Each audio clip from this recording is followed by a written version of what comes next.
atau orang-orang terjauh atau siapapun lah ya untuk belajar agama Islam. Kenapa? Karena kalau kita tidak semangat, ya, kalau kita kemudian gara-gara yang hadir cuman 6 orang, yang respon cuman sekian orang, terus member komunitas pada keluar, terus kita putus asa, maka berarti kita itu sedang terkecoh.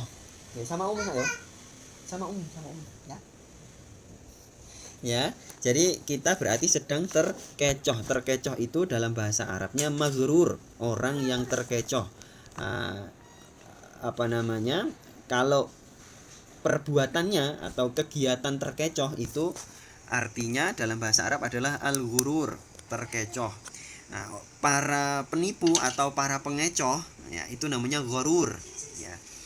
Nah, jadi itu mesti kita sadari, kita akan pelajari itu lewat kitab Ihya Ulumuddin. Nah, ini ya sebentar Ustadz sambil kita sambil menunggu buka. Sebetulnya Ustadz sudah kasihkan materi yang kita pelajari pada malam hari ini ke Ukhti Fitriana. Itu dari kitab Ihya Ulumuddin ya, silakan dilihat. Nah, kebetulan Ustadz Brili itu dikaruniai Allah ada punya 6 smartphone ya. Punya 6 smartphone sehingga setiap kajian itu bisa Ustadz bantu untuk dokumentasi dan nanti bisa ditonton lagi supaya yang belum hadir bisa menyimak lagi. Nah, ini makanya sambil Ustadz siapkan ya. Nah, besok lagi jangan dadakan ya supaya bisa optimal materinya. Soalnya kita ngaji semacam ini, kita sebagai pemateri itu walaupun gratisan itu tetap harus belajar dulu. Ya, tetap harus belajar dulu sebab supaya kualitas materinya itu bagus, terus supaya tidak ada salah paham, salah omong. Ya, tidak sampai ada yang keliru juga. Nah, itu ya. Enggak apa-apa. Kita kan baru pertama kali kan sama Ustadz Brili juga baru kenal. Kita belum kenalan banyak sama Ukhti Fitriana juga baru 2 kali chat ini tadi.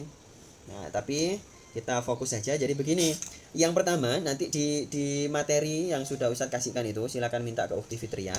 Itu di awal itu Imam Al-Ghazali sudah menyebutkan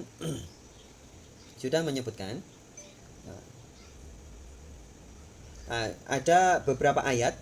Nah, salah satunya yang Ustadz Brili seneng banget dengan ayat ini adalah wala yaghurrannakum billahil gharur, dan janganlah para pengecoh itu mengecoh kalian atas nama Allah. Ya, itu ayat yang Ustadz Brili suka banget. Ya. Karena kita seringkali kita sebagai manusia itu ya kan kita YOLO ya. Kalau dalam bahasa anak muda itu YOLO. You only live once. Kamu cuman hidup satu kali. Katanya istri, kok tahu aja. Ya, itu harus belajar dulu ya, Ustadz Brili ya. Harus nyari-nyari dulu apa sih bahasa-bahasa anak muda itu. Ya, istrinya Ustadz Brili itu guru bahasa Inggris ya, karena dulu kelahiran luar negeri memang. Ya, kelahiran Dili itu. Jadi istrinya Ustadz Brili itu guru bahasa Inggris, tapi Ustadz Brili malah bisanya bahasa Arab. Bahasa Inggrisnya nggak lancar. Ya, apa tadi nyampe mana tadi? Wala yaghurrannakum billahil gharur. Nah, oleh karena kita itu hidup cuman satu kali, jangan sampai kita tertipu oleh para penipu yang menipu atas nama Allah. Nah, coba dicermati kalimatnya. Jadi, para penipu yang dimaksud al-gharur, yang dimaksud itu adalah orang-orang atau bahkan kalangan jin, bangsa jin yang menipu atas nama Allah. Ya.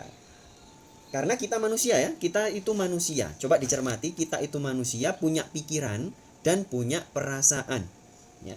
Akhirnya kita itu, ya Ustadz Brili sering menyampaikan begini, bahwa musuh terbesar kita adalah pikiran kita. Coba direnungkan, silakan. Musuh terbesar kita adalah pikiran kita sendiri. Ya. Kalau bahasanya anak muda kan overthinking gitu. Ya. Kita akan mudah ditipu oleh manusia dan oleh jin ya karena kita punya pikiran dan punya perasaan. Kita kemudian susah untuk mengendalikan. innama sumiyal qalbu al-qalba, innama sumiyal qalbu bitaqallubihi. Nah, itu ada hadis seperti itu. Kenapa perasaan manusia itu disebut dengan kolbu? Karena kolbu itu secara bahasa artinya bolak-balik, adik-adik ya. Artinya bolak-balik. Bolak-balik bukan kok dari ke sana terus ke sini, bukan. Bolak-balik itu yang atas ke bawah, yang bawah ke atas, dibalik lagi gitu loh. Kayak kalau adik-adik beli martabak itu kan pasti dibolak-balik di atas wajan kan ya. Tahu martabak Ukhti Fitriana? Ya, martabak itu kalau di atas wajan kan dibolak-balik gitu ya. Nah, atau ya kan beda dengan pizza kan ya. Kalau pizza kan cuma satu pantatnya doang yang dikasih ditaruh di oven itu kan, terus nanti apinya dari atas atau apinya dari bawah. Loh, Ustadz Brili kok tahu pizza? Ya, istrinya Ustadz Brili jualan pizza soalnya. Ya, jadi guru bahasa Inggris jualan pizza. Nah, jadi kenapa kolbu itu disebut dengan kolbu? Karena bitaqallubihi, karena kolbu manusia, hatinya manusia, perasaannya manusia itu mudah sekali berbolak-balik. Makanya adik-adik ada hadis misalnya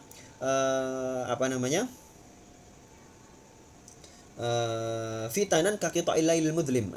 Ustadz lupa awalnya gimana. Pokoknya berhati-hatilah kalian, badiru bil a'malis shalihat, bla bla bla, satakunu fitanun kaki ta'ilail mudlim. Jadi hati-hatilah kalian itu dari suatu masa di mana saat itu ada fitnah itu dalam bahasa Arab itu sebenarnya bukan kayak fitnah yang kita pahami ya. Fitnah kalau yang kita pahami itu tuduhan atau tuduhan kalau kita bilangnya fitnah ya. Kalau dalam bahasa Arab fitnah itu bukan seperti itu. Fitnah itu apa saja yang chaos, apa saja yang bikin bingung, yang bikin salah paham, yang bikin susah, itu namanya fitnah. Nah, hati-hatilah kalian dengan adanya fitnah, yang datangnya fitnah itu seperti kaki ta'il lailil mudlim, seperti potongan-potongan malam. Jadi kalau kita lagi senja di pantai ya, atau senja di pegunungan, adik-adik pasti akan melihat malam itu ya, gelapnya malam itu akan berjalan kan, bla bla bla bla bla bla bla sampai kemudian mataharinya hilang kan. Nah, hati-hatilah kalau ada fitnah yang seperti itu. Nah, apa di antara fitnah yang seperti itu ya, disebutkan oleh Rasulullah, yusbihur rajulu mu'minan wa yumsi kafiran. Paginya itu beriman, sorenya menjadi kafir, dan sebaliknya.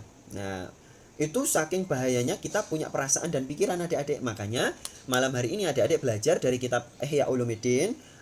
Yang pertama yaitu ayat wala yaghurrannakum billahil ghurur. Jangan sampai ada orang atau jin yang menipu kalian atas nama Allah. Loh, kok bisa Ustaz ada manusia atau jin yang menipu atas nama Allah? Ya sangat bisa banget ya. Sangat bisa banget. Yang paling sepele, oh ya, Ukhti Lilis dari Dompu, Masya Allah, jauh banget ya dari Dompu. Nah, tadi kok bisa? Ya bisa banget ya, bisa banget. Kok ada manusia atau jin yang menipu atas nama Allah, itu bisa banget. Jangankan jin ya, manusia yang kelihatan soleh, kelihatan GGS, ganteng-ganteng soleh itu ya, atau yang para ukti-ukti bercadar itu, mohon maaf ya, bisa saja menipu atas nama Allah ya. Menipu atas nama Allah sangat bisa. Bahkan beberapa hari lalu adik-adik ya, ini makanya harus hati-hati banget ya di media sosial sekarang itu. Kapan hari itu Ustadz Brili itu 2 kali sempat hampir ketipu sama orang yang tampilannya itu ustadz banget, ngomongnya itu bahkan fasih bahasa Arabnya ya, fasih bahasa Arabnya, dan ngakunya pengajar di sebuah pesantren. Video call itu ya, dia berani nipu dengan video call loh, beneran, ini kisah nyata. Bahkan video callnya itu ustadz rekam, masih ada rekamannya ya. Itu sampai berani bersumpah dan bersumpah atas nama Allah, dan ini bener Ustadz Brili, ini siap, barangnya kita kirim, pokoknya antum segera transfer dulu gitu katanya. Oh, terus Ustadz Brili mainkan dong gaya detektifnya dong ya, dan ketahuan dia itu penipu ternyata. Setelah Ustadz telusuri di media sosial, ternyata dia itu penipu. Jadi ya, alhamdulillah selamat gitu ya. Nah, itu bukti nyata. Jadi bisa orang itu berdusta, menipu atas nama Allah. Yang pertama di dalam kitab Ihya itu disebutkan contoh orang-orang yang tertipu. Nah, supaya kita jangan sampai jadi orang yang tertipu ya adik-adik ya. Yang dimaksud tertipu itu apa? Sebentar. Ini ada di kitab Ihya ya. Fal ghururu huwa sukunun nafsi ila ma yuwafiqu al hawa. Nah, itu silakan dicatat definisinya. Pokoknya yang namanya tertipu itu, kata Imam Al-Ghazali, yang namanya tertipu itu adalah sukunul qalbi, damainya perasaan kita, sukunun nafsi, damainya perasaan kita, nggak merasa risau, nggak merasa confused, ila ma yuwafiqul hawa, kepada apa yang kita cocok dengan selera hawa nafsu kita. Nah, itu namanya tertipu. Wa yamilu ilaihi tab'u an syubhatin wa khida'atin minasyaiton. Dan condongnya tabiat manusia kepada hawa nafsu itu tadi gara-gara terkena syubhat atau tipuan dari setan. Syubhat itu apa? Syubhat itu kita anggap yang benar sebagai salah, yang salah sebagai benar. Gampangannya seperti itu. Syubhat itu intinya adalah kita merasa samar, merasa enggak valid lah dalam menilai sesuatu yang benar atau yang salah. Ya. Nah, ini terus lompat kalimat selanjutnya, wa aktsarun nasi yadhunnuna bi anfusihimul khaira wa hum mukhti'una fihi, fa aktsarun nasi idzan maghruruna wa in ikhtilafat asnafu ghururihim mukhtalifat darajatuhum. Ya. Jadi manusia itu seringkali kebanyakannya menganggap dirinya itu, ya, seringkali ini kata Imam Al-Ghazali ya, wa aktsaruna, seringkali kebanyakan manusia itu yadhunnuna bi anfusihimul khaira, menganggap diri mereka itu baik-baik saja atau sedang berbuat baik gitu. Padahal wahum mukhti'una fi, padahal mereka salah sangka. Nah, kita kan sering menyangka diri kita itu sudah soleh gara-gara kita rajin kajian seperti ini, padahal kita suka meninggalkan kewajiban berbakti kepada orang tua atau mertua. Nah, itu salah banget ya. Atau misalnya kita sibuk bersedekah kepada orang-orang di luar gitu ya, padahal anak istri kita belum tercukupi. Nah, atau kita sibuk dengan misalnya sibuk dengan banyak membaca Al-Qur'an gitu, tapi tidak mau belajar makna Al-Qur'an.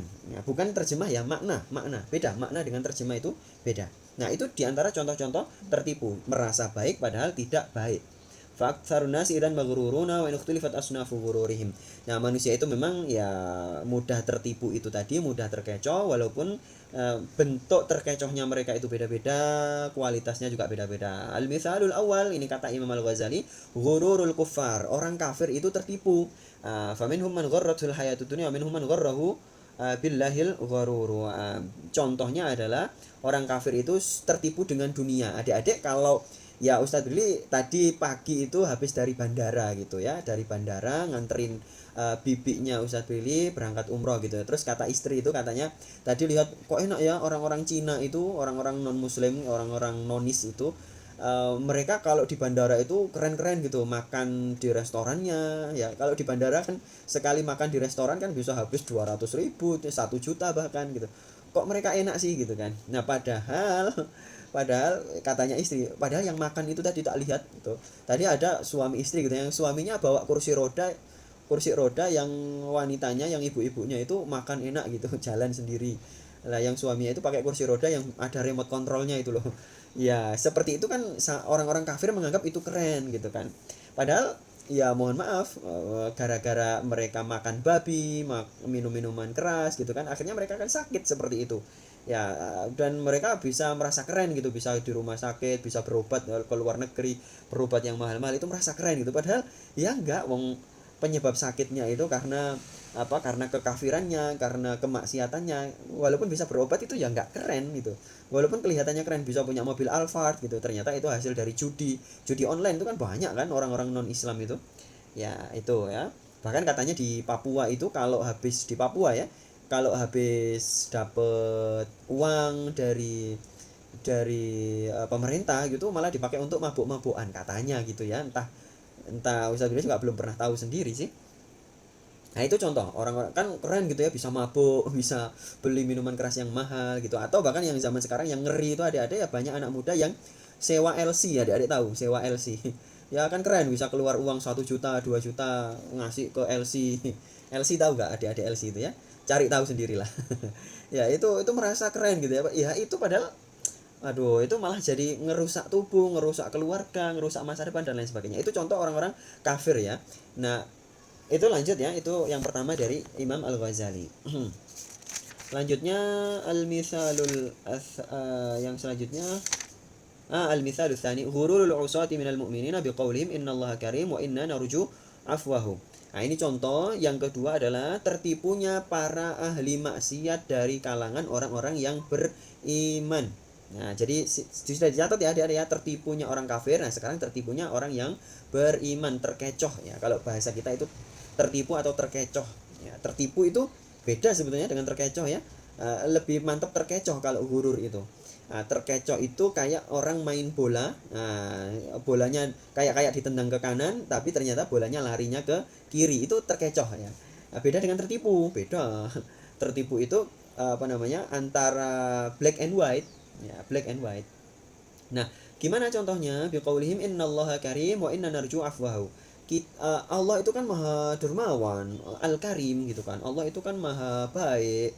Wa inna narju afwahu, kita bermaksiat tapi kita berharap Allah pasti ngampunin deh gitu. Wattikaluhum ala dzalika wa ihmaluhum al-a'mala wa tahsinu dzalika bi tasmiyati tamannihim wa ightirarihim raja'a. Tapi mereka ngomong seperti itu menganggap mereka itu sedang beribadah kepada Allah gitu kan. Kan Allah seneng kalau dimintai ampunan ya. Nggak apa-apa dong kita berbuat maksiat terus nanti kita minta ampun kepada Allah. Ini kan berarti kita berharap kepada Allah. Bagus dong gitu kan. Wa dhannuhum anna ar-raja'a maqamun mahmudun fid din. Dan seterusnya. Contohnya satu itu tadi ya. Selanjutnya bla bla bla bla. Ini nanti pembahasan masalah itu tadi rojak dan gimana sebetulnya kita berharap kepada Allah itu gimana sih yang benar gitu kan. Terus pembahasannya panjang adik-adik ya. Kemudian pokoknya dicatat dulu itu aja.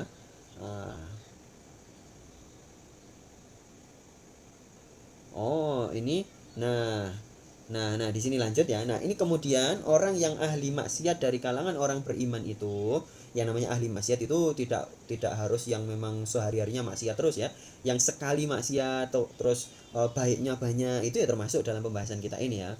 Bayanu asnafil mughtarrina wa aqsamu fi raqi kulli sinfin wa hum arba'atu asnafin. Jadi ada 4 pembagian. Nah, tadi kan pembagian orang yang tertipu itu antara orang kafir atau orang yang bermaksiat padahal dia beriman gitu kan. Nah, orang yang beriman tapi bermaksiat itu masih dibagi lagi menjadi 4. Ini menurut Imam Al-Ghazali. Yang pertama aswinful awwalu ahlul ilmi wal mughtarruna minhum firaqun ahkamul ulama syariat wal aqliyah wa ta'amaqu fiha wa ishtaghalu biha wa ahmalu bla bla bla bla. Sebentar, annahum qad balaghu min al-ilmi balaghan la yu'adhu lahum. Jadi ini ahli ilmu atau ulama lah gampangnya, atau ya ustadz ustadzah merasa dia sudah punya banyak ilmu tapi dia tetap bermaksiat, kemudian mencarikan pembenaran. Nah, ini banyak loh ya. Nanti adik-adik kalau semakin banyak berilmu ya hati-hati ya, jangan sampai cari-cari pembenaran ya, nanti malah tersesat ya.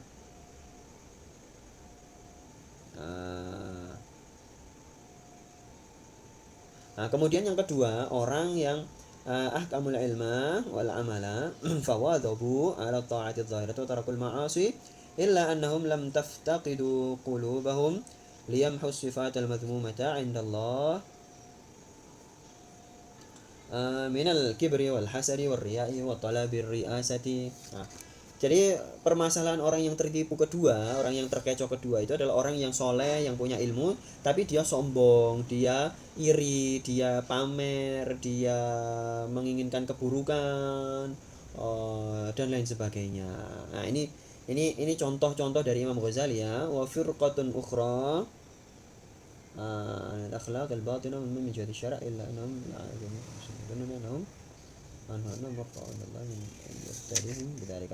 ini kemudian contoh yang selanjutnya adalah orang-orang yang dia itu ini mulai boring ya adik-adik ya. Ini Ustadz Brili mohon maaf memang ngaji kitab itu seperti ini ya. Dan juga memang belajarnya sebetulnya butuh waktu lama ini. Jadi yang ketiga contoh orang soleh, orang beriman yang bermaksiat tapi dia itu termasuk tertipu adalah dia punya akhlak-akhlak buruk yang ini disembunyikan sendiri, tapi dia merasa dirinya baik karena menampilkan kesolehan. Ini contohnya seperti itu ya. Nah, ini nanti penjelasannya panjang banget adik-adik ternyata. Ya, panjang banget. Dan seterusnya dan seterusnya. Ada juga orang yang suka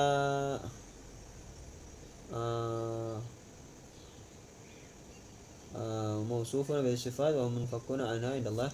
Contoh yang lainnya juga adalah masih sama ini masih sama.